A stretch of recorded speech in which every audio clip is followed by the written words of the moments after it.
This is Dolany TV, ladies and gentlemen. Welcome back to another edition of Edmonton Oilers discussion following yet another loss by our Edmonton Oilers. Back to back, my goodness gracious, the sky is falling. Ladies and gentlemen, these Oilers are doomed. We are done. We are toast. There is no way we can recover from this. We're taking Alexis Lafreniere, or however you say it, and we are done. You know what? Screw it. This season's over.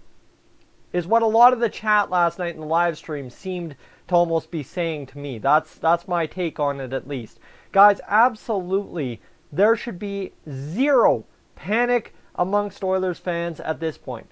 Last year, this time, I did a 10-game review for the Edmonton Oilers. What I forgot to look up as I got this video prepared is, of course, the Edmonton's 10-game record following last year's stuff. So let me go get the past season results on the Oilers website, because this is one I think we really need to take a look at, guys, because if you want to press the panic button, go ahead, but I'm going to tell you, compared to last year, we're in a lot better of a position. So last year, after 10 games, we were 6-3-1. Okay? So we were 6-3-1 last year. Now last year, by no means were we really a great team. Now we're 7-2-1 this year, so we're one win better. So realistically, what's the story here? Why are we one win better? Well, ladies and gentlemen, we had 4 overtime wins out of those 6 games last season. Okay, so 4 of our games in overtime last year were won in our first 10. That's where 2/3 of our wins came from. I know, the math sounds silly, and why am I harping on that? Well, ladies and gentlemen, we have gutted out a lot of regulation victories this year, okay? Realistically, overtime has not been the kindest to us so far this year compared to last year, I guess you could say. But what does that mean? This team is going out there and getting the job done in regulation to get those W's. That's something that wasn't happening last year. We had to rely on Connor McDavid and Leon Draisaitl magic last year to get the job done. But that is, in essence, exactly back to my point about some people in the chat last night, some people in general I've interacted with today, either in the comments or on Twitter, is the simple fact that there is a sense of panic amongst Oilers fans. Bottom 6 isn't scoring. Connor McDavid and Leon Draisaitl pointless in 2 games. What's going on with the top line? Why is this happening? What's happening here? Oh my goodness. Well, guys, here we go. I'm going to discuss something that I think is integral to the Oilers' success this year, and we knew exactly what was integral to success this year coming into the season. Dave Tippett, he was brought in to bring in a system, bring in things and some structure, right? He's done that. Power play's been fantastic, gone dry the past couple of days, but I'll talk about why we need to fix that and how we'll fix that in a few seconds here. And the penalty kill's been absolutely unreal. The bottom 6 defensively, nearly flawless when it comes to penalty kill and pretty much 5-on-5 play as well. So, what does that leave us? Where out of 10 games do the Oilers actually realistically, other than back-to-back shutouts, in which one shutout we got a point and hard fought all the way to the skills competition to get that point, where do we have problems? The only real problem after 10 games for the Edmonton Oilers is the simple fact of temptation. And ladies and gentlemen, if you've followed the Oilers for the past 3 years, you know what the word temptation means. It meant the same to... Oh, hold on here. Hey, boss man. Hey, how's it going? It's going good. Were you able to get that part from Cycle Shop there? You betcha. Oh, you did? Okay, yeah, because Ron's like, oh, you never called me. I'm like, oh, okay. Okay. Oh, it's all good, buddy. Awesome. Well, thanks, buddy. I really appreciate it, and we'll see you tomorrow. All right, sounds good. Go Flames, go. Go Oilers, go. All right. Bye, buddy. There you go, guys. All right, so work aside. What we got to get going here is the simple fact. Where was I? The Oilers' problem. Oh, temptation. Ladies and gentlemen, temptation is the simple question of, right? What's temptation for this Oilers team? I was getting to the point that it's the same for McClellan as it was for Hitchcock, as it is now for Tippett. What is the common theme between those three coaches that leads to the word temptation? Ladies and gentlemen, Connor McDavid and Leon Draisaitl together. And apart. Just on the ice. That's the word.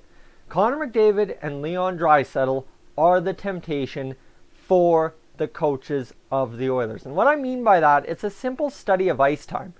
Simply said, right? Last year, Leon Draisaitl, or pardon me, I've got Connor McDavid's stuff up here. I've got Connor McDavid's. Let's start with him. Connor McDavid logged his most ice time, average ice time, of his career. To that point, 4 years. He had 22 minutes and 50 seconds on ice. We had an issue with that. The big problem was we were playing Connor McDavid too much. Well, ladies and gentlemen, through the first 10 games of the NHL season, that temptation to play Connor McDavid and Leon Draisaitl, at least on this study of Connor McDavid's ice time right now as a whole, average time on ice for 10 games, is still the same. 22 minutes and 43 seconds. So minus 7 seconds. Guys, are you going to tell me that by playing Connor McDavid 7 seconds less, the Edmonton Oilers are going to be that much more successful? No. No, they aren't. They're not going to be worse. They're not going to be better. That is just a non-substantial change that comes down to different situational play. That's it. This is no substance anyway, either to a plus or minus from last season. So, where does that lead me? Well, let's go over Connor McDavid's last 5 games, going back to Chicago, Philadelphia, Detroit, Winnipeg, and Minnesota. So let's study here, for instance, the games in which Connor McDavid has played more than 20 minutes. Night 1, 5 games ago, Chicago, 26 minutes and 21 seconds on the ice, a -2 and a loss. Right? We saw last year what happened to Connor McDavid a lot late in games. Empty net goals against, and a minus. Well, right there, Chicago, a prime example. I'm not saying heck if I can remember Connor McDavid being on the ice for the empty net goal against, but I think it was Nuge making the save if I'm not mistaken. Then Philadelphia, guys. Philadelphia 4 games ago, Connor McDavid had a 5-point game. In one game, he's averaged enough points to average 5 games point per game. That's the crazy thing about Connor McDavid's skills. You know how much ice time Connor McDavid played in that Philadelphia game? 18 minutes and 28 seconds. So you're telling me in Chicago, where he played 26 minutes and 21 seconds, he couldn't manage a single point, playing a whole 8 minutes more than he did against Philadelphia, where he put up 5 points. You see what I'm talking about? There's a little bit of a gap between how that works, right? How does he play less and produce more? Well, obviously, fresh, raring, ready to go, right? That's kind of the key there. If you keep the horses ready to go instead of running them all night, they're going to be able to run when you need them to actually run. And that's what Connor McDavid did against the Philadelphia Flyers. Then against Detroit, a +1, 23 minutes, 27 seconds on ice. Well, guys, this is where we lead into Winnipeg and Minnesota, in which Connor McDavid in Winnipeg absolutely looked dismal, guys. Oh my goodness sakes. Guys, he looked lost out there at times. And yeah, you know what? That's going to happen to everybody. Don't think I'm coming down on Connor McDavid too much here. It's going to happen to everybody. All right. Then you move into Minnesota and we're like, you know what? He's going to bounce back. Hold up. Caveat to that. Connor McDavid played 24 minutes and 55 seconds on the ice in Winnipeg. So did you really actually think for a second that by overplaying him 2 games in a row, going pointless, that anything is going to improve in Minnesota in a game in which, realistically, look at how we played Chicago and Winnipeg and lost to them, that we were going to win that game? Not for a second did I think we were going to win that game. I wish I would have been able to get a game preview because I would have been able to tell you then I was predicting a loss last night. Well, 21 minutes and 23 seconds. And this leads me to my crown jewel of my argument right here. Is the simple fact that you look at Connor McDavid's ice time, you look at how it all sorts its way out, right? He plays the least amount of time in the last 5 games, and that's the game he has the most points and the only points in. Weird. Okay, yeah, it's Philadelphia, whatever. But weird. And what I'm getting at, why I'm talking about this today following today's game instead of Winnipeg, instead of Chicago, is the simple fact that late in the game, right, after that first period, we saw Dave Tippett blend the lines. He ran the same lines, but blended them up and found some new combinations. It wasn't Hitchcock-McClellan blending we're talking about. It was actually blended up, serve the smoothie, and run with it for the rest of the game. Fantastic by him. Well, here's what Dave Tippett did wrong, in my estimation. And this is my only gripe with coaching with this Oilers team to this point of the season after 10 games. Guys, this is my only real complaint. You know me, I have tried to stay as positive as humanly possible through the first 10 games. And it's not been hard. We're 7-2-1, let me remind you. It's the simple fact that Connor McDavid and Leon Draisaitl played a full power play in a third period in which you were down 3-0, following this being game number 10 of only having 1 goal from your bottom 6. Now, there you go. Right off, right? I said that panic about the bottom 6 not scoring, we're doomed, this kind of thing, same thing as last year, we're running down, right? Why would I lead with that? Well, I've gotten to it. Right here is, as I said, my crown jewel. The simple fact that if this Oilers team is going to find a way, by playing Connor McDavid a little bit too much, to be able to get the bottom 6 to score and get this team into a flow, is you have to pick and choose how you play Connor McDavid. Resist temptation. Ladies and gentlemen, back away from the easy grasp of Connor McDavid and Leon Draisaitl. They're going to have you every single night. They'll go out there and give you workhorse minutes, no doubt about it. But we've seen what that does to them as hockey players against Winnipeg and Minnesota these back-to-back games. So, what I'm proposing, the only thing I want Dave Tippett to fix following 10 games, the only thing I want changed is simply stop running the power play out there, the top unit, right? We're talking Neal, McDavid, Draisaitl, Nuge, Clefbaum. Stop running them out there for 2 minutes, minute 45, a minute 30. Give them 3 zone entries. That's what I'm proposing. We need to change this up.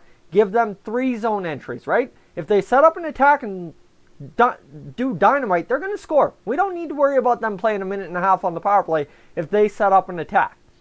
But if they get denied twice on the zone entry, and the third time they get in and get denied, or they get in and set up some sort of attack, go for a change and get a secondary unit out there. And yes, okay, the problem is, do we really have secondary power play unit players? Guys, we don't.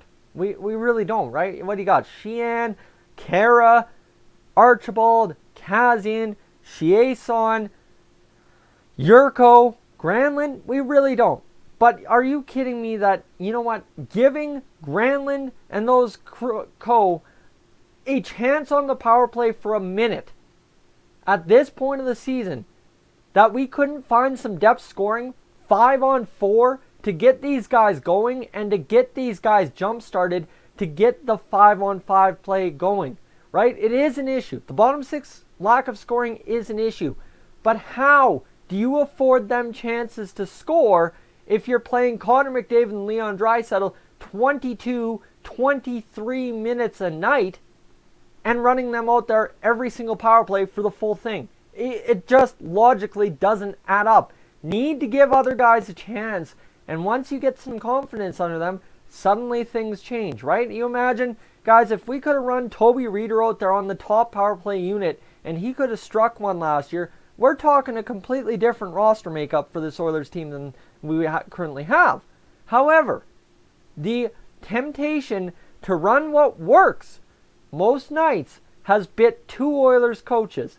I really am hoping Dave Tippett is smart enough to realize what's going on right now and make the adjustment. I'm hoping so much so. We've seen a 7-2-1 record, a completely different Oilers squad for most of this season.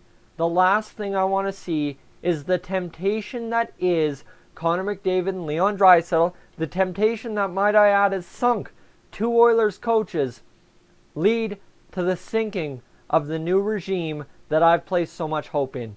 Guys, I want to hear your thoughts in the comments down below. I've laid it all out. That is my argument.